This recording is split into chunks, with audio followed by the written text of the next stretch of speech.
जय हिंद। मैं संजय सिंह आप सबको आप सबके YouTube channel Sanjay online study zone पर स्वागत करता हूं।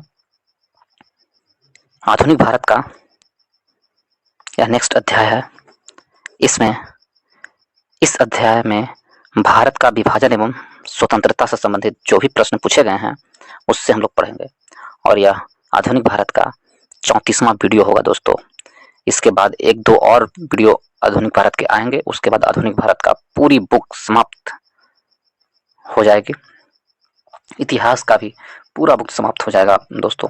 प्राचीन भारत का हम लोग पढ़ा चुके हैं, मध्यकालीन भारत का पूरा करवा चुके हैं और ये आधुनिक भारत है। उसके बाद भारतीय संविधान का भी पूरा करवा चुके हैं। तो चलिए इस वीडियो में हम लोग देखते हैं भारत का विभाजन एवं स्वतंत्रता किस प्रकार मिली थी, उसके बारे में जो भी प्रश्न पूछे गए हैं पीसीएस एग्जामों में उसे हम लोग देखेंगे। काफ़ी महत्वपूर्ण होता है ये सब प्रश्न दोस्तों, एग्जाम में आने की संभावना अधिक होती है। तो चलिए स्टार्ट करते हैं। पहला प्रश्न है, जब भारत को स्वतंत्रता प्राप्त हुई थी तो यूके में निम्न में से किस एक पार्टी की सत्ता थी? ब्रिटेन में किस एक पार्टी की सत्ता थी जब भारत स्वतंत्र हुआ था? तो उस समय चार ऑप्शन है, कंजर्वेटिव पार्टी की, लेबर पार्टी की, लिबरल पार्टी की या सोशलिस्ट पार्टी की। जब भारत की स्वतंत्रता प्राप्त हुई उस समय लेबर पार्टी की सत्ता थी। किसकी? लेबर पार्टी की सत्ता थी। ऑप्शन नंबर बी हमारा सही आंसर होगा। और स्वतंत्रता के समय क्लीमेंट एटली ब्रिटेन के प्रधानमंत्री थे और उनका कार्यकाल 1945 से 1951 तक था। और क्लीमेंट एटली थे जो ब्रिटेन के लेबर पार्टी के अध्यक्ष थे और लेबर पार्टी की ओर से वो प्रधानमंत्री चुने गए थे। यूके के प्रधानमंत्री चुने गए थे, वो लेबर पार्टी के सदस्य थे और उस समय लेबर पार्टी का सत्ता था। तो ऑप्शन नंबर बी हमारा सही आंसर है। नेक्स्ट प्रश्न चलते हैं प्रश्न नंबर 2 की ओर।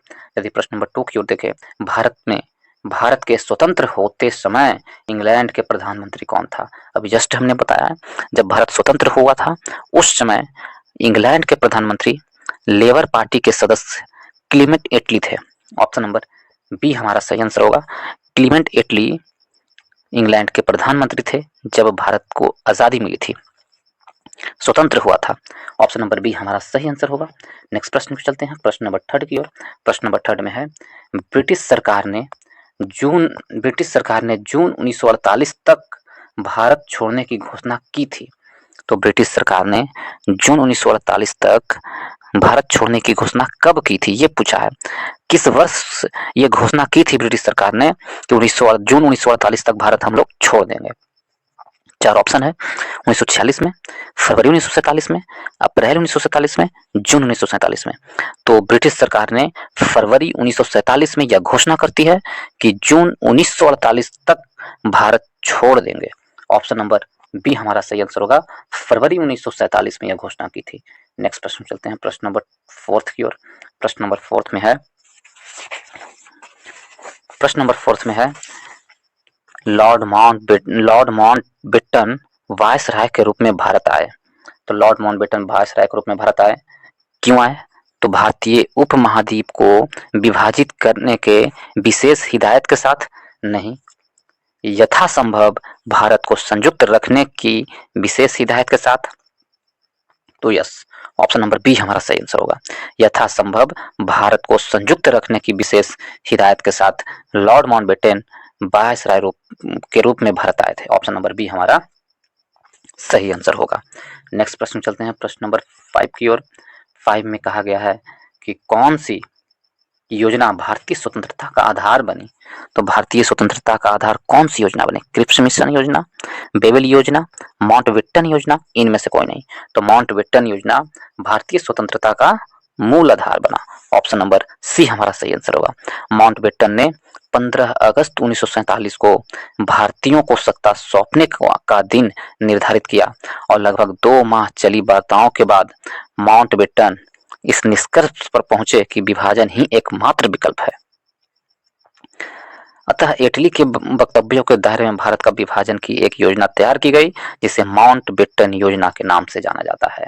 तो भारतीय स्वतंत्रता का आधार क्या बना? माउंटबेटन योजना। ऑप्शन नंबर सी हमारा सही आंसर है। नेक्स्ट प्रश्न चलते हैं प्रश्न नंबर 7 की ओर। प्रश्न नंबर 7 में है,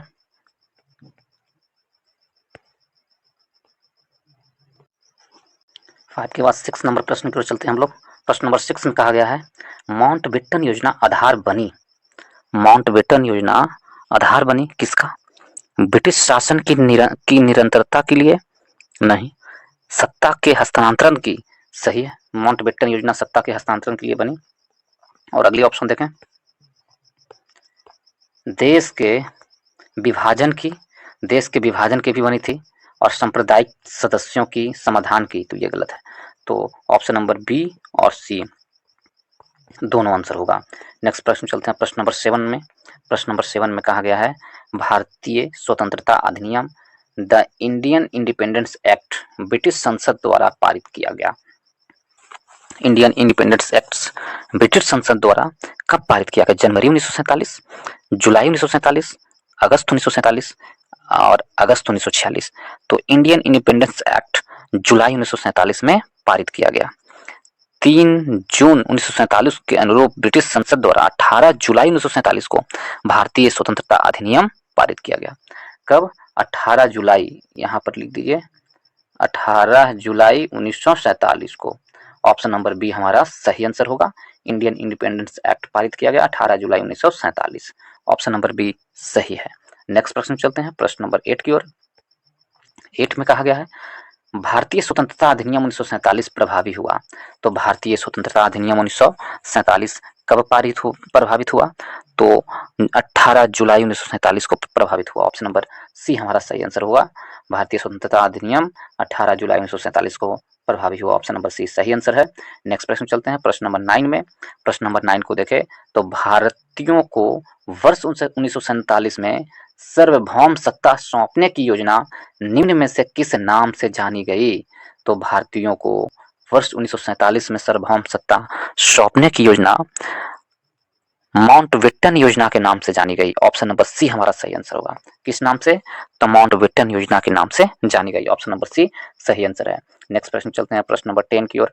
प्रश्न नंबर 10 में कहा गया है, भारतीयों के विभाजन से संबंधित माउंटबेटन योजना की सरकारी तौर पर घोषणा कब हुई थी?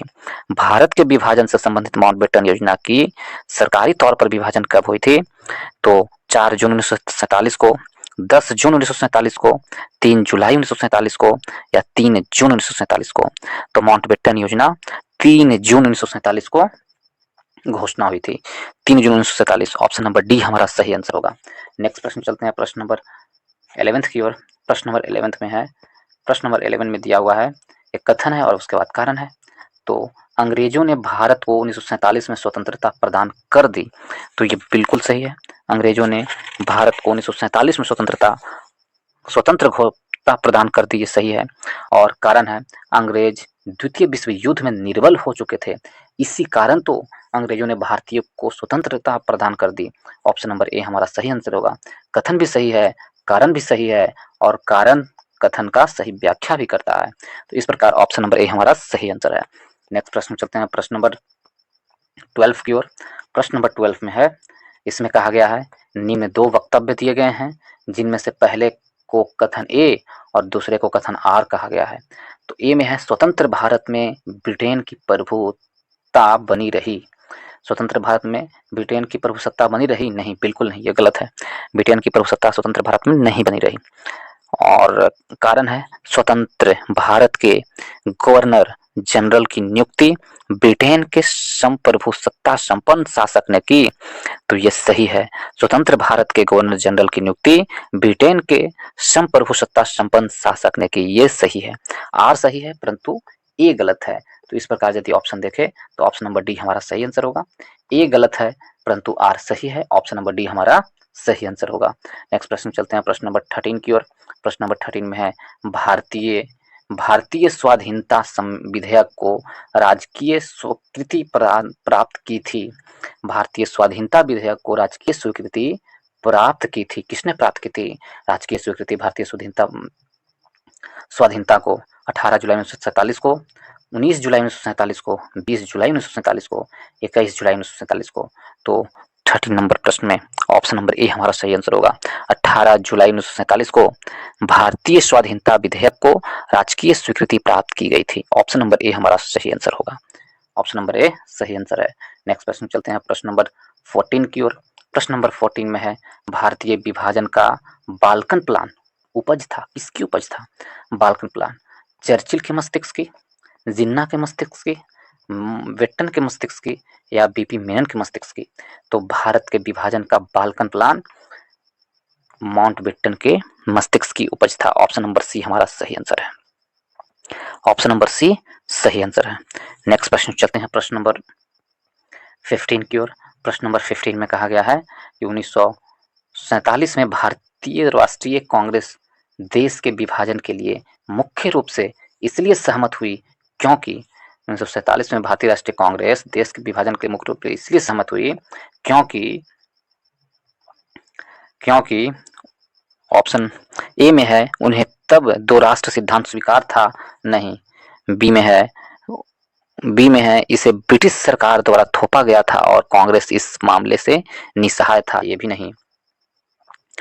सी में है वे बड़े पैमाने पर संभावित सांप्रदायिक दंगों को बचाना चाहते थे। तो ऑप्शन नंबर सी हमारा सही है, इसलिए स्वीकार किया गया, कांग्रेस ने इसलिए सहमत हो गया भारत को विभाजन से संबंधित विभाजन के लिए। तो ऑप्शन नंबर सी हमारा सही आंसर होगा, बड़े पैमाने पर संभावित सांप्रदायिक दंगों को बचाना चाहते थे, इस कारण से। ऑप्शन नंबर सी हमारा सही आंसर होगा। नेक्स्ट प्रश्न चलते हैं प्रश्न नंबर 16 की ओर। प्रश्न नंबर 16 में है कथन और कारण है, तो इसमें भी हम लोग देखेंगे कथन और कारण। इसमें कहा गया है भारतीय राष्ट्रीय कांग्रेस ने माउंटबेटन योजना को स्वीकार किया। कथन है तो भारतीय राष्ट्रीय कांग्रेस ने माउंटबेटन योजना को स्वीकार किया, तो कथन सही है। कारण देखते हैं, वह द्विराष्ट्र सिद्धांत को मानती थी, कारण गलत है, कभी नहीं मानती थी द्विराष्ट्र सिद्धांत को। तो कथन सही है परंतु कारण से गलत है। ऑप्शन नंबर सी हमारा सही आंसर होगा। ऑप्शन नंबर सी सही आंसर है। नेक्स्ट प्रश्न चलते हैं प्रश्न नंबर 17 की ओर।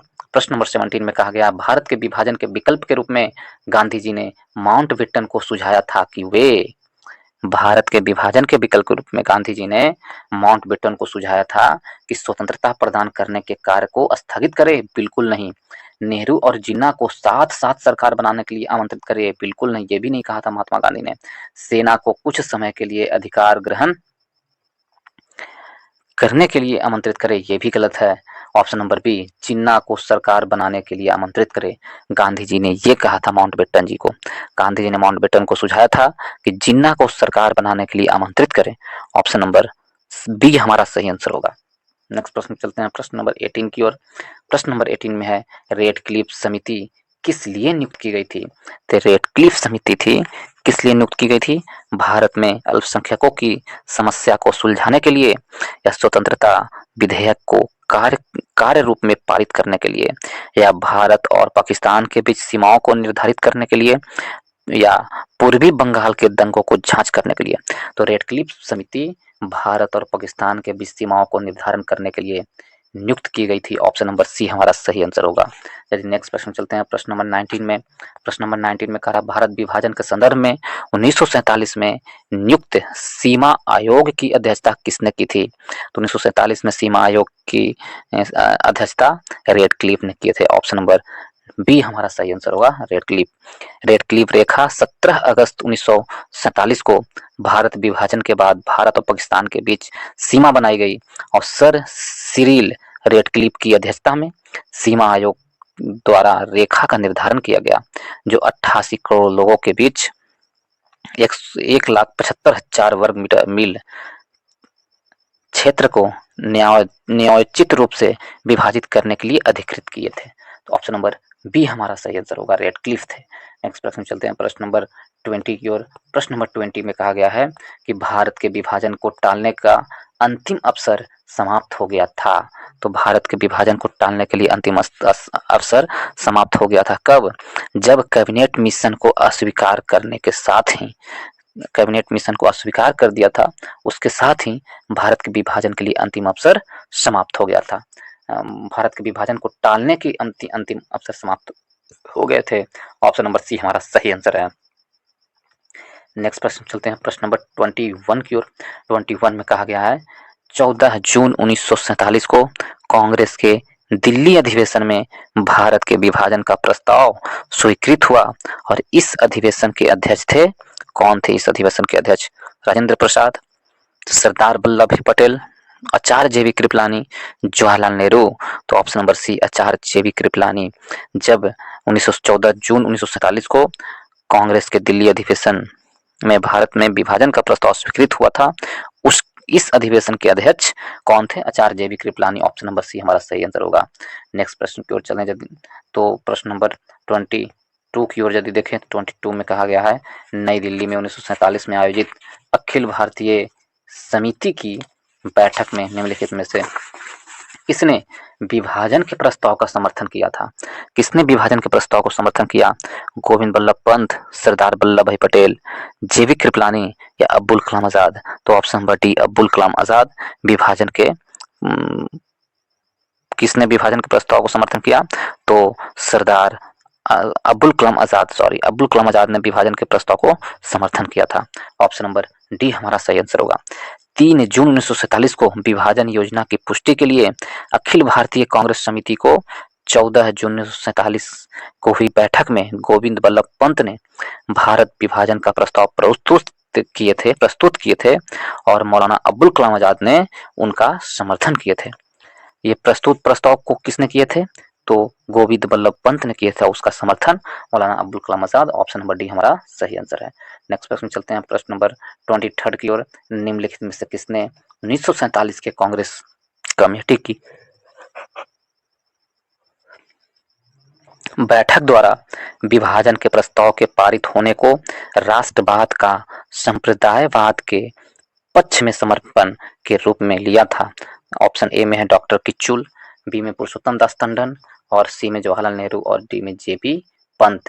कहा जा रहा है किसने 1947 के कांग्रेस कमेटी की बैठक द्वारा विभाजन के प्रस्ताव को पारित होने को राष्ट्रवाद संप्रदाय के पक्ष में समर्पण के रूप में लिया था? तो ऑप्शन नंबर बी पुरुषोत्तम दास टंडन ने यह कहा था। ऑप्शन नंबर बी हमारा सही आंसर है। नेक्स्ट प्रश्न चलते हैं प्रश्न नंबर 24 में कहा गया सन 1947 के भारतीय राष्ट्रीय कांग्रेस के दिल्ली में अधिवेशन की अध्यक्षता किसने किया था? तो भारतीय राष्ट्रीय कांग्रेस के दिल्ली अधिवेशन की अध्यक्षता किसने किया था?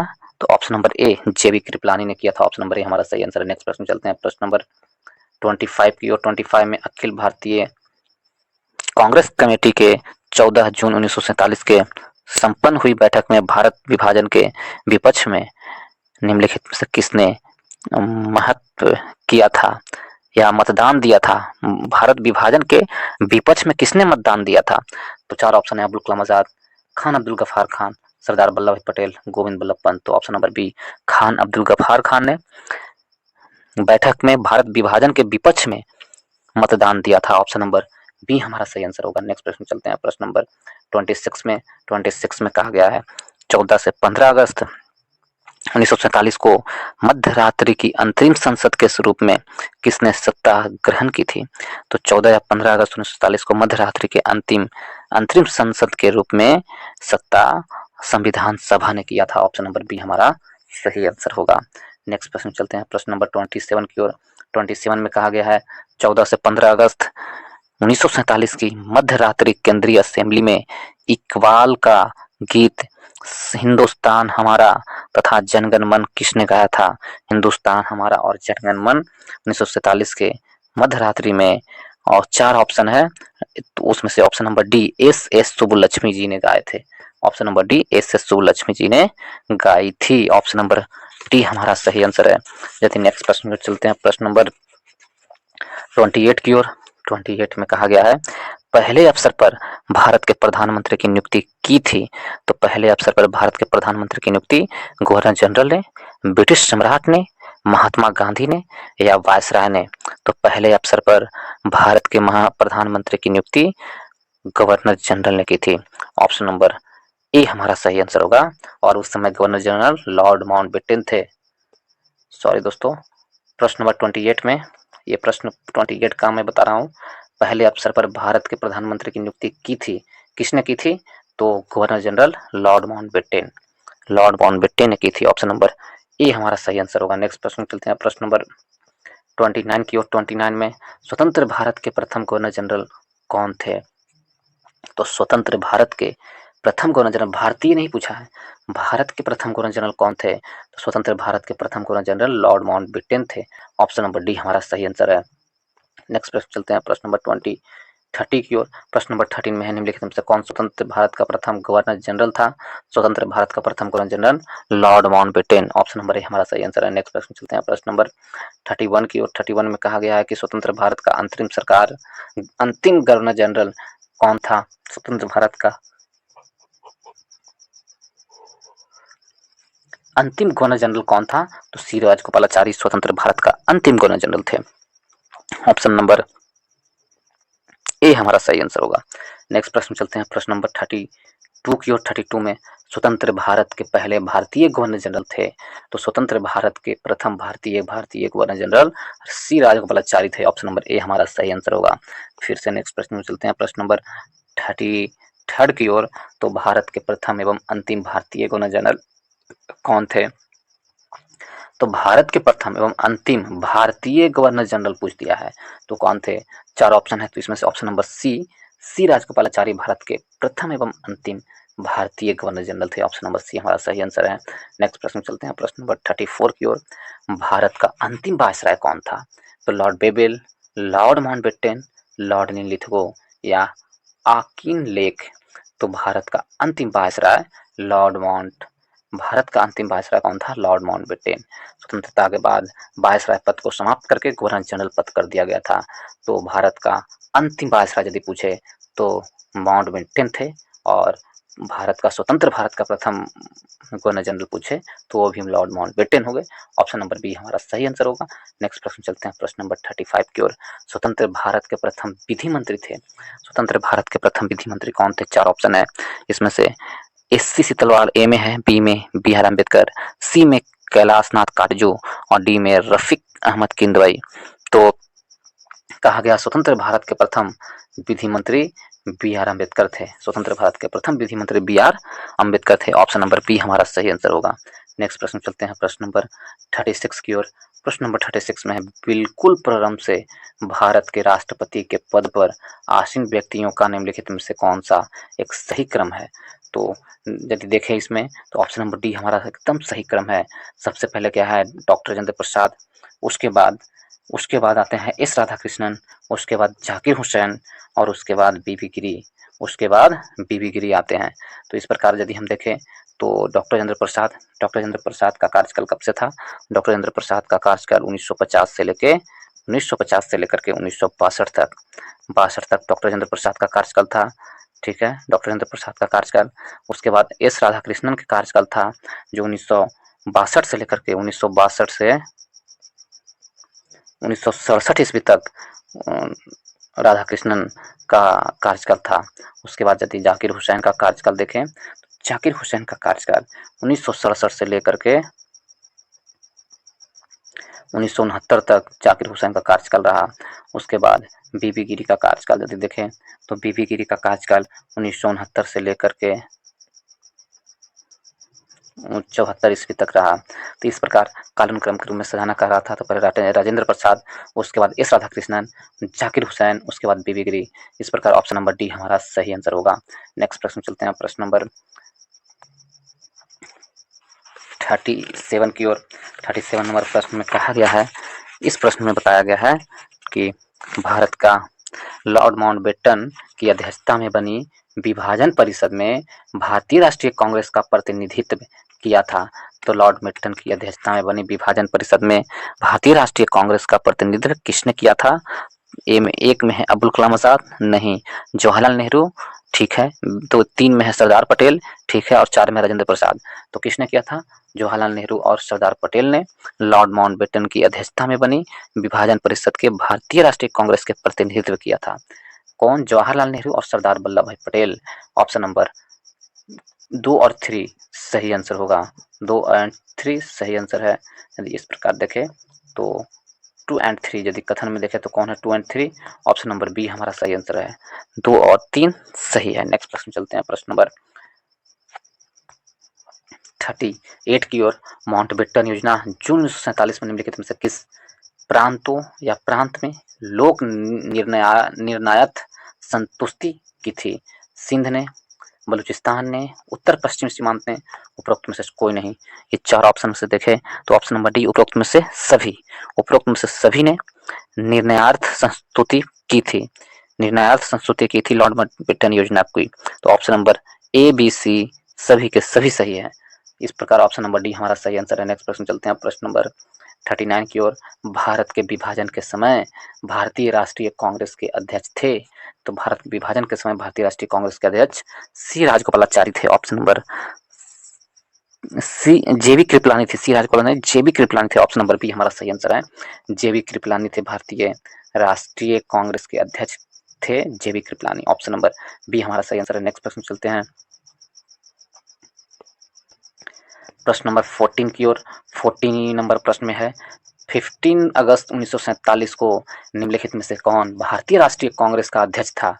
तो 15 अगस्त 1947 को भारतीय राष्ट्रीय कांग्रेस का अध्यक्ष जेबी कृपलानी थी। ऑप्शन नंबर सी हमारा सही आंसर होगा। नेक्स्ट प्रश्न चलते हैं प्रश्न नंबर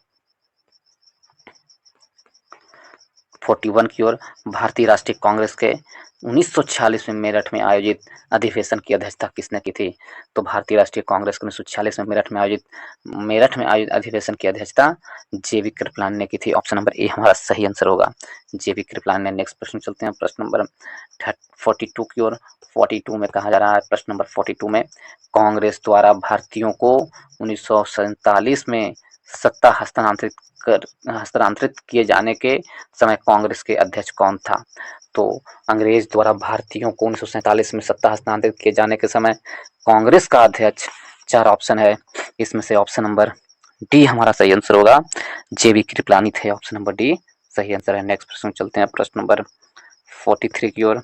42 से 43 की ओर यदि देखें, इसमें अगस्त 1947 में स्वतंत्रता दिवस के समारोह में निम्नलिखित में से कौन नेता कहीं भी सम्मिलित नहीं हुआ था? जवाहरलाल नेहरू, महात्मा गांधी, वल्लभ भाई पटेल, डॉक्टर राजेंद्र प्रसाद। तो option number B Mahatma Gandhi कोई भी समारोह में सम्मिलित नहीं हुए थे। ऑप्शन नंबर बी हमारा सही आंसर होगा। यदि नेक्स्ट प्रश्न चलते हैं प्रश्न नंबर 44 की ओर। संविधान को 26 जनवरी 1947 के दिन लागू करने का निर्णय इसलिए किया गया क्योंकि यह एक शुभ दिन था? नहीं, इस तिथि को 1942 में भारत छोड़ो आंदोलन प्रारंभ किया गया था? नहीं। और आगे ऑप्शन है, कांग्रेस ने इस तिथि को 30 जनवरी में स्वतंत्रता दिवस के रूप में मनाया गया था। ऑप्शन नंबर सी हमारा सही आंसर होगा। नेक्स्ट प्रश्न चलते हैं प्रश्न नंबर 45 की ओर। प्रश्न नंबर 45 में यदि हम लोग देखें, 45 में कहा गया है भारतीय राष्ट्रवाद ब्रिटिश राज्य का शिशु था। यह कथन किसका है? भारतीय राष्ट्रवाद ब्रिटिश राज्य का शिशु था, यह कथन किसने कहा है? Bipin Chandra Pal, R Coupland, R G Majumdar या D Y P E Roberts. तो option number B R K Coupland ने यह कथन कहा था कि भारतीय राष्ट्रवाद ब्रिटिश राज्य का शिशु था। ऑप्शन नंबर बी हमारा सही आंसर है। नेक्स्ट प्रश्न चलते हैं प्रश्न नंबर 46 की ओर। 46 में कहा गया है निम्नलिखित में से किसने कहा था कि ब्रिटिश शासन की सबसे अधिक महत्वपूर्ण उपलब्धि भारत का एकीकरण था? यह किसने कहा था कि ब्रिटिश शासन की सबसे अधिक महत्वपूर्ण उपलब्धि यह था कि भारत एकीकरण था? यह किसने कहा था? के एम पन्नीकर ने, एन श्रीनिवास, रजनी कोठारी, योगेंद्र सिंह ने। तो option number B N Srinivas ने यह कथन कहा था। ऑप्शन नंबर बी हमारा सही आंसर होगा। नेक्स्ट प्रश्न चलते हैं प्रश्न नंबर 47 की ओर। 47 में कहा था भारतीय स्वतंत्रता के समय अंग्रेजी महाराज था। तो भारतीय स्वतंत्रता के समय अंग्रेजी महाराज कौन थे? जॉर्ज पंचम, राजा एडवर्ड सप्तम, उपरोक्त में से कोई नहीं, या बी में कह रहा है जॉर्ज सस्टम। तो ऑप्शन नंबर बी जॉर्ज सस्टम था भारतीय स्वतंत्रता के समय अंग्रेजी महाराज कौन था? जॉर्ज सस्टम। ऑप्शन नंबर बी हमारा सही आंसर होगा। इसके साथ ही यह वीडियो समाप्त करता हूं दोस्तों। यदि आप लोगों को अच्छा लगा हो तो वीडियो को लाइक करें, दोस्तों के ग्रुप में शेयर करें और चैनल को सब्सक्राइब करना ना भूलें दोस्तों। और इसके साथ ही हम वीडियो को समाप्त करते हैं। इस वीडियो को देखने के लिए बहुत बहुत धन्यवाद, बहुत बहुत धन्यवाद।